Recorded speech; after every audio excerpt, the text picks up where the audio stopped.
Postscript Media, podcast for a changing planet. Hi, this is Will.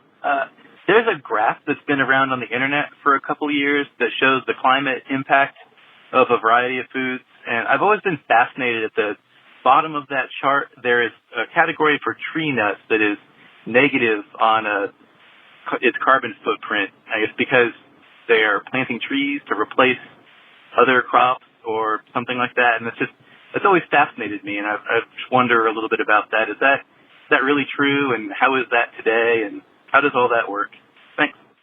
That's a great question, Will. Trees as crops is a really interesting topic. We also got questions about agroforestry and of trees on farms and pastures. People are interested in trees, and, we love trees. We love trees. We are 100% pro-tree. Trees are great. They do good things for us, and they do good things for our planet. I mean, houses come from trees, books come from trees, Amazon boxes come from trees, right? All good things. Fruits come from trees, nuts come from trees, and toilet paper comes from trees.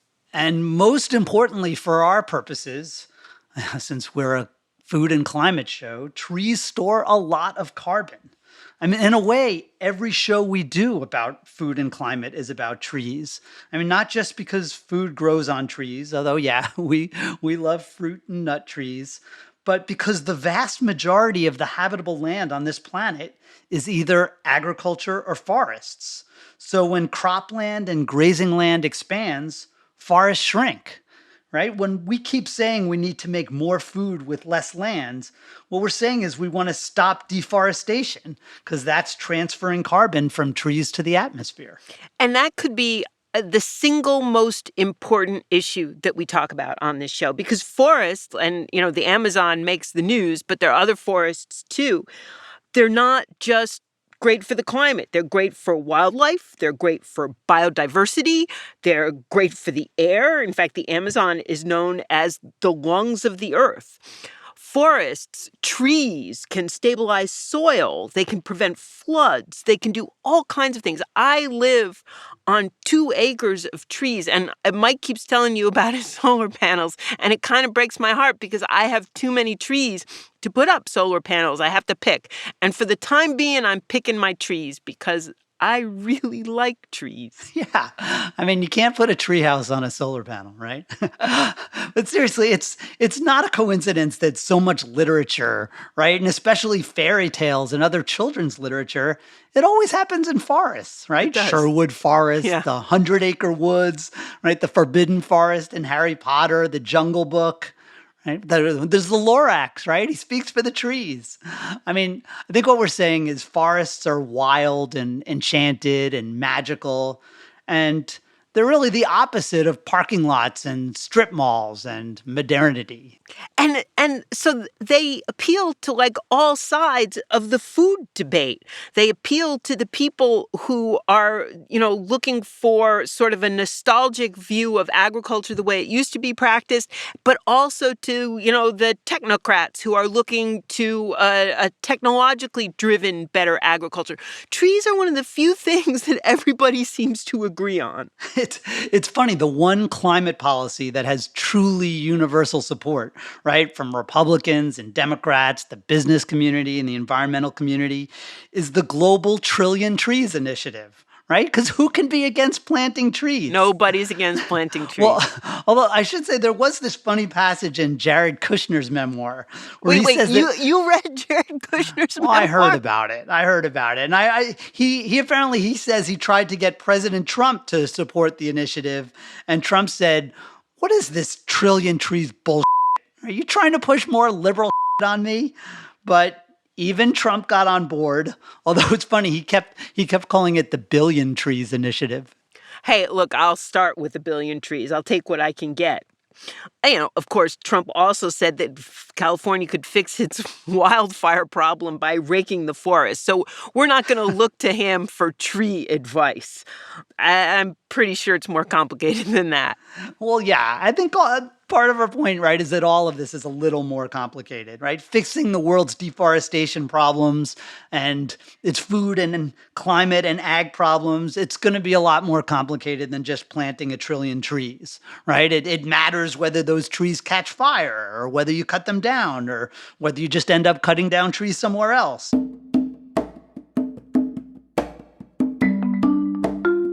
And we don't want to miss the forest for the trees. There you go. We know it's more complicated than that.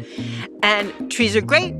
Trees inspire agreement among disparate groups. There's a lot of kumbaya going on with trees, and you guys know how I feel about kumbaya. But we are, in this episode, going to talk about agroforestry and using forests as carbon offsets. What's the deal with burning trees for energy? And is there any kind of policy that's out there that we can do trees better? Look, we're not the Lorax, but we can at least speak about trees. I'm Michael Grunwald. And I'm Tamar Haspel. And while The Lorax is fiction, Climavores, a show about eating on a changing planet, is facts. Today, tree facts.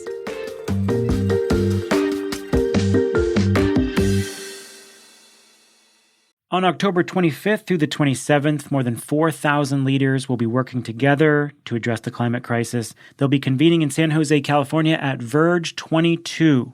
Verge will be focused on 6 strategic areas: clean energy, sustainable transportation, carbon removal, regenerative food systems, net zero buildings, and the startup ecosystem. Keynote speakers include Jennifer Granholm, the U.S. Secretary of Energy, and Danny Kennedy, CEO of New Energy Nexus.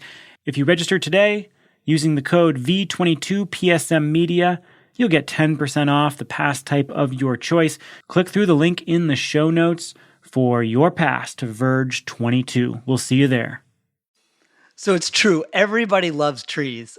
Tamara, I don't know if you've heard there's that great Saturday Night Live skit where they do this kind of fake rap about trees. Yo, trees! And you know we be loving our trees, loving our trees. Trees! And kind of the joke is that even these sort of doofus idiots kind of know that trees are good. I planted all of these trees. That's a whole lot of oxygen. Breathe. Al Gore! Trees!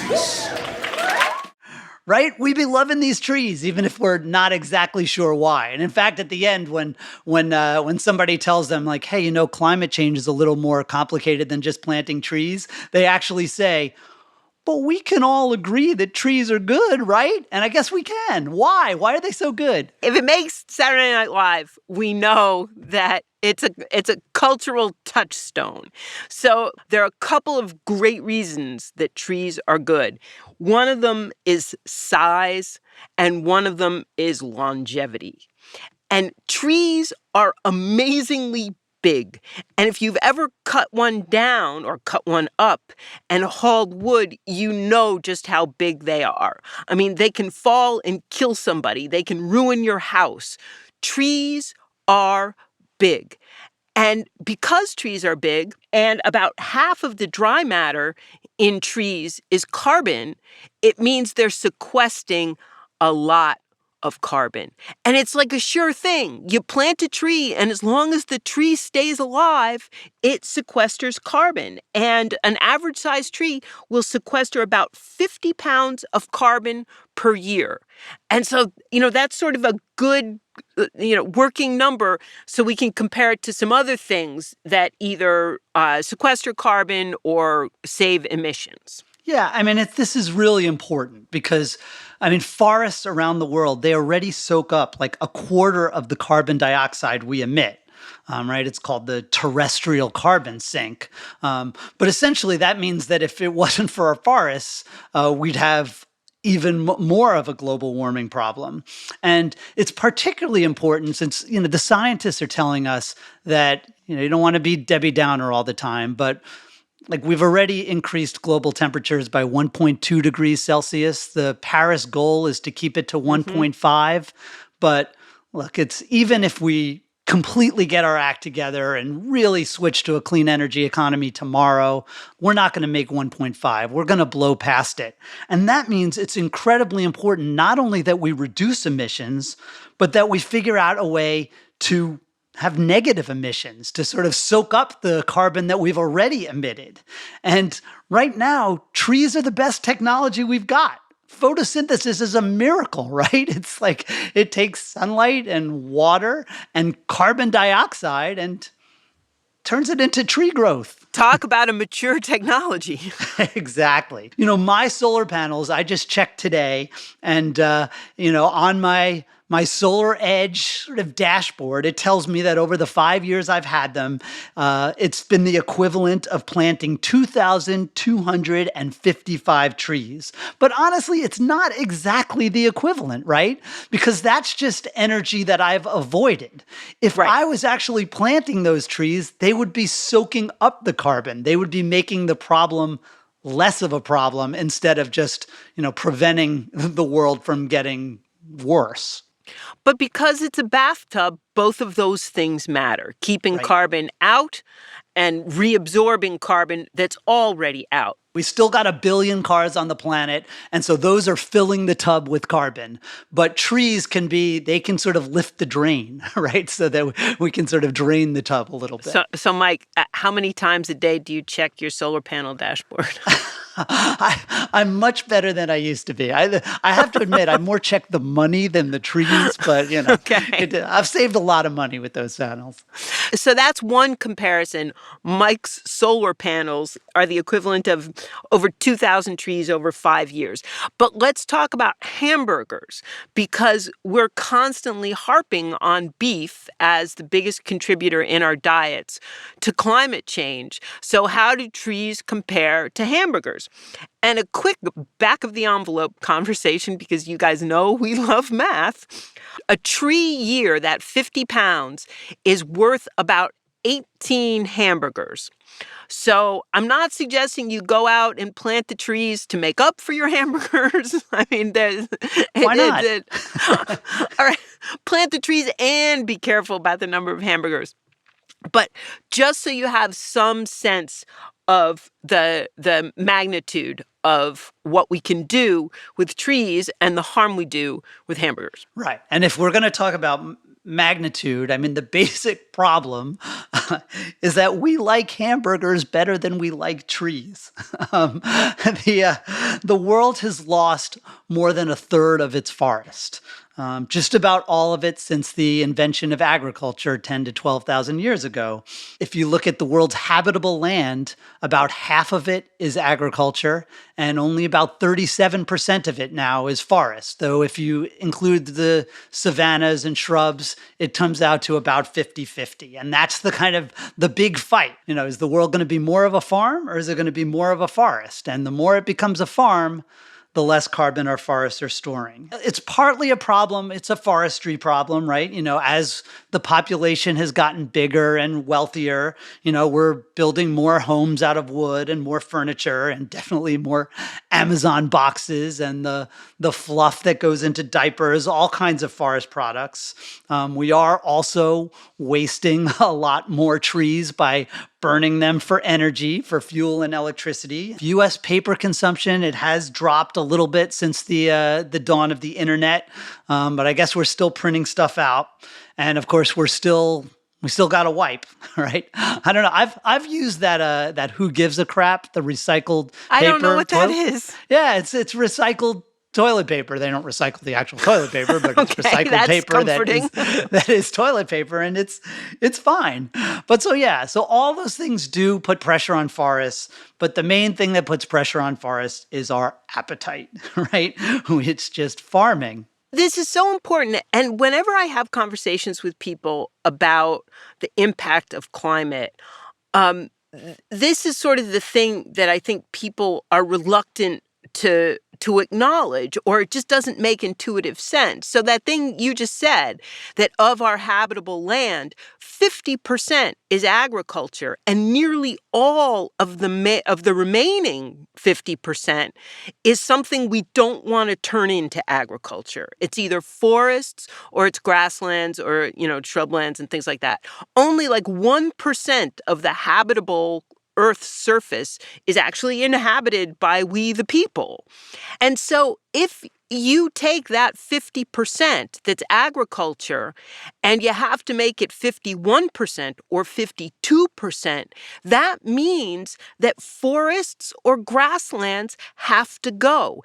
And that is the absolute worst thing we can do for the climate, is releasing the carbon that's been stored in those grasslands, sometimes for centuries, sometimes for millennia. And that's what we're absolutely positively trying to avoid. No, that's right. And I mean, you're seeing these stories. I mean, the Amazon, which is this incredible carbon sink, is on the verge of turning into a carbon source. Obviously, in California, we've seen these horrible wildfires where they're actually putting more carbon into the atmosphere than 1 million solar roofs in California are saving. And it really does create this doom loop, right? Where, you have more wildfires. And also because of climate change, you have these pest infestations where they're, moving to areas that used to be too cold for them, and they're killing trees that way. So that's putting a lot more terrestrial carbon into the air, which makes climate change worse, which makes wildfires worse. And it really is, it's kind of depressing. Okay, in case doom and gloom Grunwald is getting you down, I actually have a piece of good news, which is that at the same time deforestation is happening, reforestation is also happening. Now, the thing about it is that it's happening in different places. And so the Amazon is still a huge problem. But since 1986, and they do this research by using satellite images, and they look at tree cover, global tree cover. And since 1986, we have actually added a Greenland's worth of tree cover globally. So it's not all trees coming down. That is true, but the deforestation situation is still pretty bad. It's partly because we're still losing, as you mentioned, tens of millions of acres of tropical forests every year. And these tropical forests are so important for carbon storage and a million other things. Look, sometimes it's just natural, right? Look at the United States, where the middle of the country, a lot of it used to be forests. And then, in the Northeast, we had these settlers came from Europe, and they deforested a lot of the Northeast to make their farms. And then they moved west in covered wagons, and they deforested the middle of the country. And now actually the Northeast is reforesting. You're actually seeing, your part of the world, you're seeing an actual expansion of the carbon sink. And if you actually walk through places like, the White Mountains in New Hampshire, there are lots of areas where it just feels like it's been a forest forever, but then you'll see a stone wall that goes through it. Yes. And it was obviously at some point a field. And it's hard to wrap your mind around the fact that people actually cleared this land, they grazed the land, they farmed the land, but then they discovered the Midwest, which was a lot better for doing all that stuff. Exactly. But then look, also, we should say that one of the reasons that you're seeing this expansion of tree cover around the world is not because of this magical rebirth of old growth forests, but because people are planting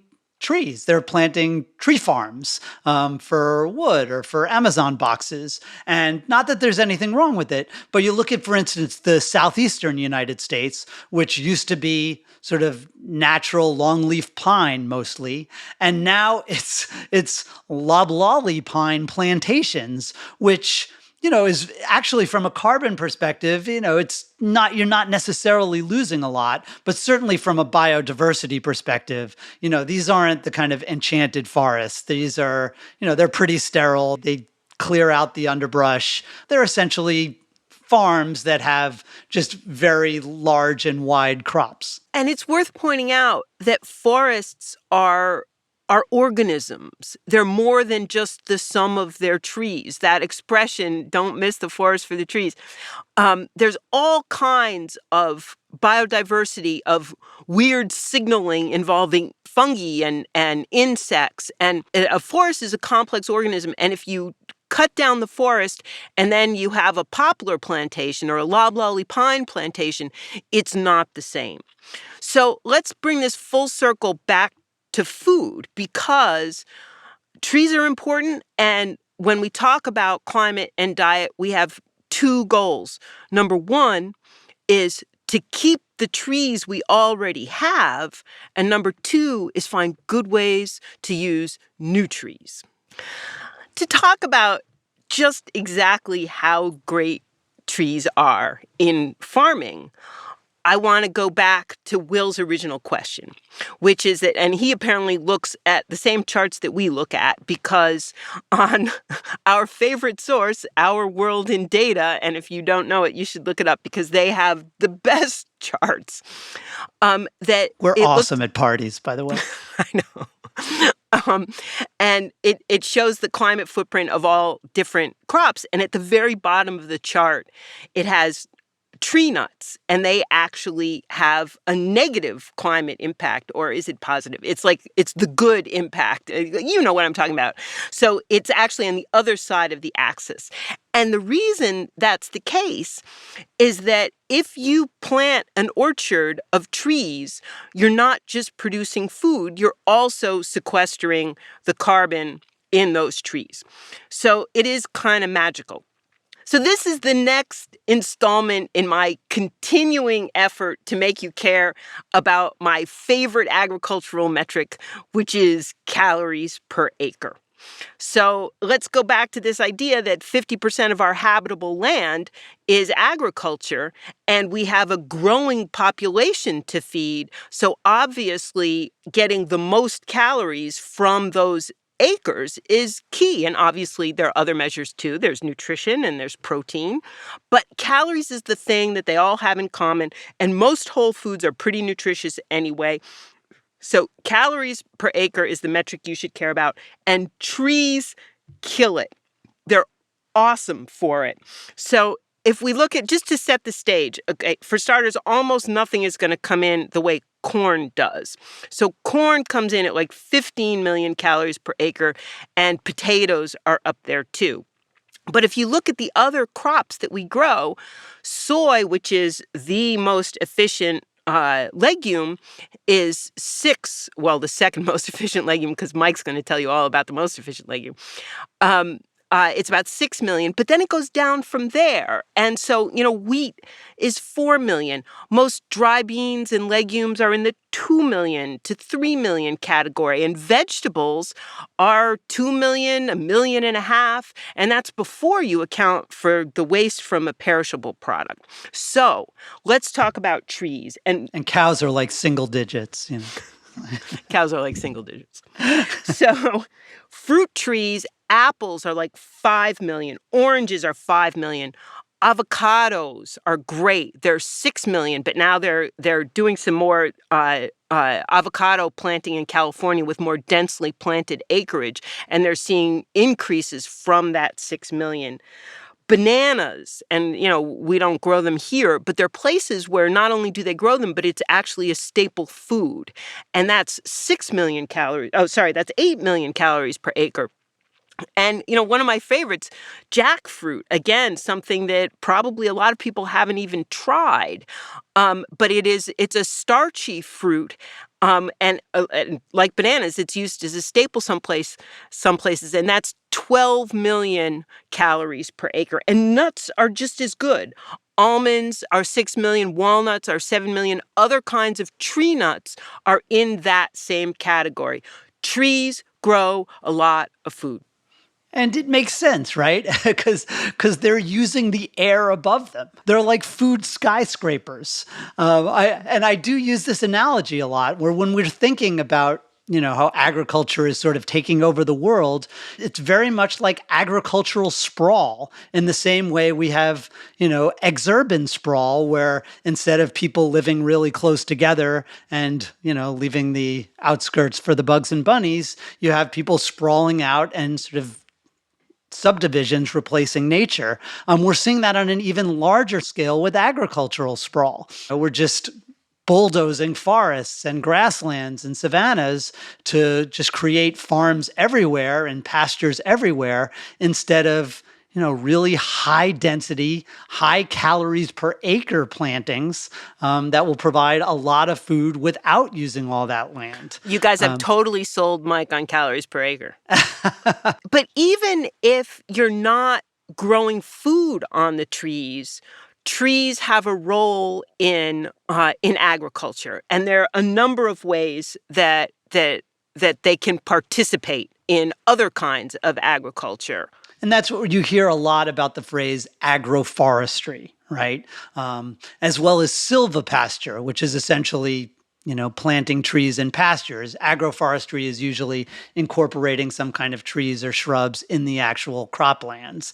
And look, there is some evidence that it can have a really nice effect. You've heard Tamar and I, we've been sort of questioning this whole regenerative movement, not as a movement, not as an agricultural practice, but this idea that it's going to store lots of carbon in soil because it's so hard to know. Like, how do you measure it? How do you measure it from year to year?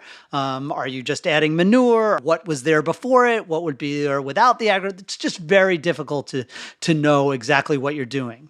Trees, if you plant a tree in a pasture, you can see that carbon right there. You have definitely stored more carbon. And it's the same thing if you're actually planting trees in cropland. Now, obviously, if you're planting it all over the cropland, you might not have any crops. And you could start to lose it. But to the extent that you can, particularly silvopasture, where you're planting these trees in pastures, particularly in Colombia and other parts of Latin America. They've just seen incredible results. Some of these trees are leguminous and actually help fertilize the pasture by putting nitrogen into the soil. They also provide shade for the animals, which is really nice. But most importantly, you're just seeing right there, instead of just having a grazing land, which, certainly has some carbon storage, but you have a grazing land that's a little bit like a forest, and that can store a lot of carbon. And trees can have other kinds of beneficial effects also. And, for a while in the 80s, there was a program with the USDA, and there were incentives to plant trees as windbreaks on these big farms that have thousands of acres, usually of corn and soy. And if you periodically have a windbreak, it can help prevent erosion and runoff. And farmers did plant some of those windbreaks. Unfortunately, when the incentives went away, so did the windbreaks. But then there's also the issue of protecting the waterways in farmland and leaving barriers between the crops and the water. And planting those with trees helps, filter out the nutrients from the fertilizer and prevent it from getting into the water. And, one of the most interesting ideas I've come across in my writing about food and agriculture was a possibility of making trees more of a feature of our sort of homogeneous farming landscape that's just acres and acres and acres of row crops. And it solves a couple of problems. I mean, farmers don't really want the trees because they're a pain in the ass. Let's face it. You have to maneuver your equipment around them, and the shade from them can suppress yields when the crops are in the shade of the trees. And to actually use those trees as a food crop is a skill set that hasn't been in their farm and that they likely don't have. But what if farmers could lease those strips of land, the strips of land along waterways and the strips of land that they use as windbreaks, lease those with people who were young farmers trying to get into farming, maybe who are interested in developing tree crop expertise. And you can plant tree crops in windbreaks interspersed with our amber waves of grain. And it seems like it would be a big win. But of course, this is another probably unrealistic part of my kumbaya vision of American agriculture. I think actually that is a cool idea. But I think we have to be realistic, right? About when we're talking about, that half of the world's land is agriculture. These kind of ideas are really nibbling around the edges, right? I mean, and when people talk about Africa, right? Some people say like, oh, well, we should help people in Africa grow more food by improving their yields. They need fertilizer. They need better chemicals. They need tractors. And then other people say, no, they need agroforestry. But I worry a lot that this whole idea of agroforestry is one of those things can come to mean anything. But this is true of so many of the things we talk about and so many complex issues, and it's exactly why we are such a hit at parties that it's all in the details, it's all in the nuance. And people love to latch on to a concept that has a lot of good about it, and then they get the idea that it's the white hat and it's good in all instances. And of course, that's true of nothing. Right. I just wrote my column for Canary last week about this whole concept of climate smart agriculture. And I mentioned that the Biden administration was about to give away $1 billion for climate smart commodities. And that at that point, we didn't really know what that meant. And so they've given away, and in fact, they decided to give away $3 billion because they love it so much instead of $1 billion. And again, we'll see what it means. A lot of it does look like these sort of regenerative projects, and some of them have agroforestry in the name.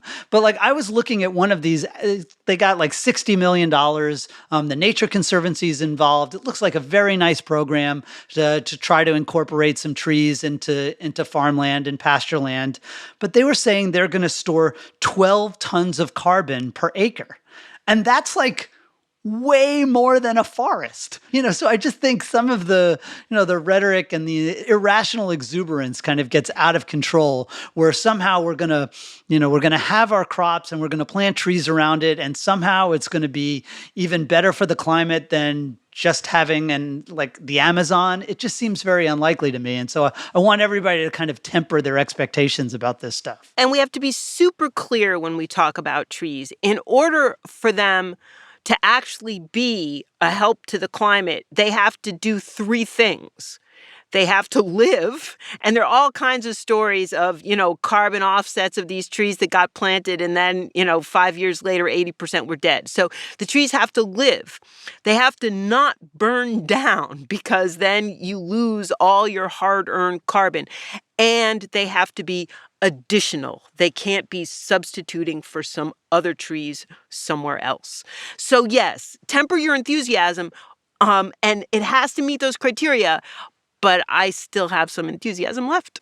Yeah, but that's really important, particularly the additionality piece, right? Because so many of these tree solutions, it's like, oh, well, let's just build a fence around those trees over there. But that doesn't really help if then you're going to just cut down some trees over here.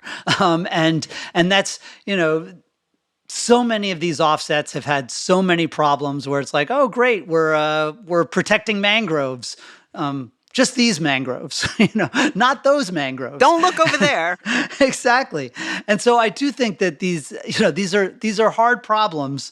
But if we're going to take tree planting and tree saving seriously, it's not just going to be like snapping our fingers. Hey, Mike, you got a favorite tree? Oh, my favorite tree. I do. I want to hear about your favorite tree. Oh, you want me? I have a favorite tree too. So we can see like whose favorite tree is more persuasive. So my favorite tree is the American chestnut. So the American chestnut, which populated forests up and down the eastern seaboard of the United States up until the 1920s. And estimates were that there were, 3 or 4 billion American chestnut trees. And then came the chestnut blight, which probably arrived in Chinese chestnuts, which have resistance to the blight, but American chestnuts had no resistance to the blight.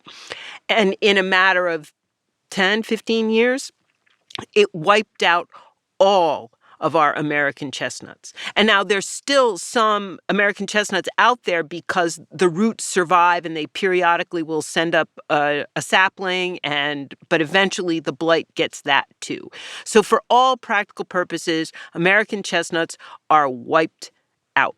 Now, there has been a very interesting effort to create an American chestnut that's resistant to the blight. Actually, there's two efforts. And the first effort was like the old-fashioned way, is that you cross the American chestnut and the Chinese chestnut, and you hope that you get the resistance from the Chinese chestnut, but every other aspect of the American chestnut, because the American chestnut is different from other chestnut trees.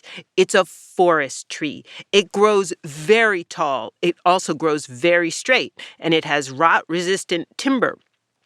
And so when these efforts to get the resistance in the American chestnut, it's hard to do with back crossing because there's a bunch of different genes involved. And when you want just those genes and all of the other genes from the American chestnut, it's a tall order for plant breeders. So enter these guys at Syracuse University.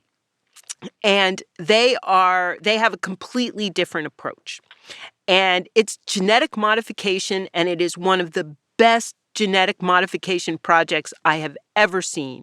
It is in the public interest. It is in the public domain. And these guys are doing it just to try and make the world better. So the way that blight kills a chestnut tree is with a byproduct of the fungus eating the wood, which is oxalic acid. And the tree can't do anything with the oxalic acid, and eventually the oxalic acid kills the tree. But other plants have a way of dealing with oxalic acid that there's a chemical reaction so the oxalic acid is broken into components that do not harm the plant. And it turns out that wheat has that ability. And there is one gene that is responsible for it. And so these guys in Syracuse took this one gene from wheat and they put it in the American chestnut, and the results are astonishing. That they have test plots of American chestnuts that have been exposed to the blight and are doing just fine. And I'm wildly enthusiastic about this because I want to have a food tree, and it's, talk about calories per acre. This is calories per tree. One chestnut tree can produce 100,000 calories worth of high quality nut meats. So they're not just roasting on an open fire. These are like... So the chestnuts were like a staple food for people. They would go out in the forest and collect it. And again, my back of the envelope calculation, those 3 to 4 billion chestnut trees, if we still had them, would grow enough food to meet 100% of the caloric needs of every American today. And I'm not advocating the all chestnut diet. I just want to point out that this is a lot of food, and we have the ability to put it back out there in the world. Somebody's got to figure out how to make chestnut burgers. First, they have to get the permitting so they can put these trees out in the wild. All right, so that's my favorite tree, and I know what your favorite tree is, so why don't you talk about that? I'm a complete bore about the miracle tree known as the Pongamia. It is essentially vertical soy. We talked about how great soy was it last week? Well, Pongamia is like soy, except it's a tree, so it stores a ton of carbon. It is pretty much can be grown regeneratively without Don't use that word. Yeah, well, it's leguminous, so it puts a lot of nitrogen into the soil. It doesn't require irrigation. It doesn't require chemicals. It doesn't require fertilizer. It can grow just about anywhere, including like in deserts, even in in salty soils. It can grow in really crappy areas, basically, where you don't think anything can grow.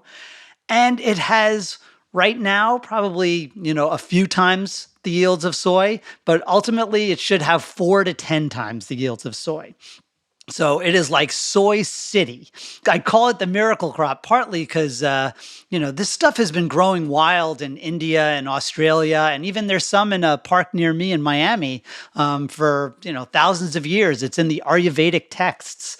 Everybody knew it's got these healing properties, but it's incredibly bitter. So nobody had ever really used it for food or for, sort of for cattle feed. It was a very niche thing. And so it's like considered almost a trash tree in India. They were using it for reforestation projects just because it grows so fast and stores carbon. Well, this company Terviva, they figured out this incredibly easy way to debitter it, essentially using alcohol. And then, of course, the challenge is, how do you get farmers to plant a new crop, right? I mean, especially one that doesn't have a harvest for the first 4 years because it's a tree. Farmers don't generally like to do that. Well, miracle number 2, again in my neck of the woods, the Florida citrus industry was wiped out by a virus, by citrus greening. And so all these farmers were screwed. And suddenly they were willing to plant pongamia on their crappiest farmland. And it's worked great. It turns out that they can harvest it with the stuff they use for almonds, so they didn't have to reinvent that wheel. Then they, just by chance, found out they started messing around with, what kind of oil can we get out of it? It turns out it's basically olive oil, but with this beautiful golden color. So Terviva is about to start selling it next year. It's going to be called Panova oil. All kinds of just one good stroke of luck after another. They've raised $100 million. Everything's going great. The one problem is now that they've, after 15 years of working on this, and everything that can go right has gone right, they've got 1,500 acres of pongamia in the ground, which is not really going to compete with the 300 million acres. Why isn't this catching on? First of all, I guess, is the Terviva process proprietary? So no, they work with farmers. So they give farmers they have a nursery. They give farmers the plants, and and then it just grows. But if you go and raid your local pongamia tree and you want to do this thing, it's something anybody can do? So they've put genetic markers on every tree so they can trace it, which is great in many ways, right? For the traceability, now everybody wants to know where their food comes from. So there is one piece of good news is that there are like a million tons of pongamia seeds just sitting around in India. Just growing wild. And so Terviva, while they're trying to get this growing as a crop, which is very slow because, again, farmers are reluctant to take that kind of risk, they've started mobilizing, basically the rural peasantry in India to start collecting these seeds and having them processed in India. And they can pay, everybody in India now has digital currency. It's set up by the government. So Terviva can pay these people more than they've ever been paid. A lot of them are women who this is sort of providing some empowerment for them in their rural communities where they've never had access to their own source of funding. So that is good. It's enough that they're already going to start having products. But again, it's just very difficult to sort of change the agricultural world. If anything can do it, I think pongamia can. If you know anybody who's got like 1 million acres of land sitting around somewhere in the tropics that they can't decide what to do with, they should plant pongamia. They maybe will make a lot of money, but they'll definitely provide a lot of food and not a lot of land. But anyway, that's my miracle tree, my super tree. If we could carpet the planet with pongamia and American chestnuts, we would solve all of our problems. Well, a few of them. Okay, so then the question becomes, trees are great. We've lost a lot of them. We're not replacing them as quickly as we're losing them. So are there any policy angles here where, trees can be encouraged and saving of the trees that we have and planting trees new that are additive can happen? Well, I think you saw there was $1.5 billion for tree planting, and that was one of my favorites when we did the Inflation Reduction Act. The Inflation Reduction Act, and then by the way, that's not just out in the sticks, right? It's also for urban tree planting, which has, it's good for air quality, it's good for shade. Again, as the planet gets hotter, we're going to need trees more and more. So I think that's really important. There's also there's just as much money for tree burning, right? To sort of wildfire management, which is going to be very important as to preserve the trees we have. I do think, tree policy, forest policy is really hard. This is something they've really struggled with at the international level, where there's the RED project, right? And then there's RED Plus. And there are all these UN ideas where, okay, we're going to basically try to pay people to plant trees, keep trees, not burn down their trees. They're essentially offset programs. And, they've been a disaster. There are all kinds of scandals, but I don't really have a better idea. And what we need is an international deforestation sort of treaty. And, there have been efforts to do things in particular countries. But then we get into the problem that you talked about up top, which is that here we already deforested, and now we're telling other people not to. And there's a very unsavory aspect of that policy. It's really difficult. I mean, who do you pay to protect the forest, right? And do you just build a fence over here? Do you protect this forest? Then what happens to that forest? And do you pay the farmer? Do you pay the municipality? Do you pay the country? These are really hard problems. They're very hard problems. And, meantime, I think I do have some hope here at home that the new climate smart ag initiatives in the Inflation Reduction Act and in other USDA initiatives are going to encourage tree planting because, as you said, it is one of the most obvious and durable ways to store carbon. There is a lot of money in the Inflation Reduction Act for measuring and monitoring. And I have no idea how they're going to do it for soil carbon, but I know how they can do it for trees. It's like, hey, that's a tree. We can estimate its weight. We know 50% of the dry matter is carbon. Voila, we can go to town. So I would be remiss if we left without my pointing out that anybody can plant a tree. And is it going to solve our climate problem? No, of course it's not. But there's nothing that's going to single-handedly solve our climate problem. And our motto here is yes, and we need to do all of these things. One thing that's really interesting about the science is that pretty much consistently, we found every year that trees are even better than we thought. They store more carbon than we thought.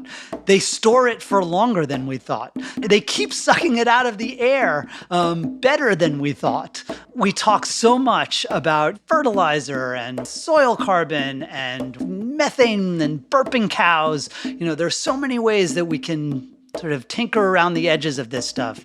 But trees, we know, are good. More would be better. And it's a nice, concrete, feel-good, constructive thing that you can do. So do your part. Plant one. Climavores is a production of Postscript Media, and we want to know what you're thinking. We talked about trees because people asked us about trees. So ask us about some new things that we can base some new episodes on.